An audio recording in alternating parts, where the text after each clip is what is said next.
ഇന്ത്യയിൽ അന്താരാഷ്ട്ര വിനോദസഞ്ചാരികൾ ഏറ്റവും കൂടുതൽ സന്ദർശിക്കുന്ന രണ്ടാമത്തെ സംസ്ഥാനമായി പശ്ചിമ ബംഗാൾ മാറിയിരിക്കുകയാണ്.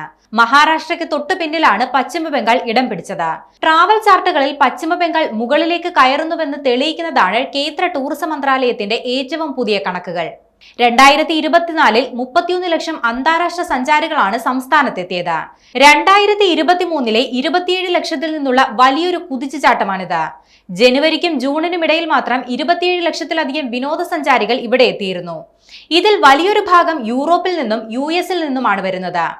US നിന്ന് 80,647 സന്ദർശകരും, തൊട്ടു പിന്നിൽ റഷ്യയിൽ നിന്ന് 79,758 പേരും, UK നിന്ന് 77,792 പേരും, ഇറ്റലിയിൽ നിന്ന് 64,225 പേരുമാണ് എത്തിയത്. ഈ പ്രദേശങ്ങളിലേക്കൊന്നിലേക്കും പശ്ചിമ ബംഗാളിൽ നിന്ന് നേരിട്ട് വിമാന സർവീസുകൾ ഇല്ലെന്നതാണ് ഇതിനെ കൂടുതൽ വ്യത്യസ്തമാക്കുന്നത്. എന്നിട്ടും സംസ്കാരത്തിനും അനുഭവങ്ങൾക്കും പ്രാധാന്യം നൽകുന്ന യാത്രക്കാരെ ഇവിടേക്ക് ആകർഷിക്കാൻ കഴിയുന്നുണ്ട്. ഫെസ്റ്റിവൽ ടൂറിസം, തീർത്ഥാടന ടൂറിസം, MICE ടൂറിസം, മറ്റ് പ്രത്യേക വിഭാഗങ്ങൾ എന്നിവയിൽ ശ്രദ്ധ കേന്ദ്രീകരിച്ച് വിവിധ തരം സന്ദർശകരെ ആകർഷിക്കാൻ പശ്ചിമ ബംഗാൾ ശ്രമിക്കുന്നുണ്ട്.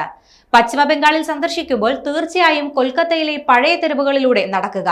കാൽനടയായി ആസ്വദിക്കാൻ എളുപ്പമുള്ള നഗരമാണ് കൊൽക്കത്ത.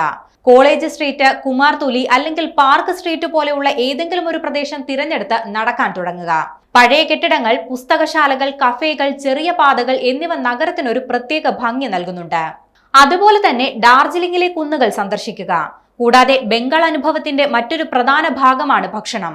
മിഷ്ടി ദോയി, രസഗുള, സന്ദേശ് എന്നിവ തീർച്ചയായും പരീക്ഷിക്കേണ്ടവയാണ്. മിക്ക സ്ഥലങ്ങളിലും മിതമായ നിരക്കിൽ ഭക്ഷണം ലഭിക്കുന്നത് കൊണ്ട് തന്നെ പല യാത്രക്കാർക്കും ഇവ പരീക്ഷിക്കാനും കഴിയും.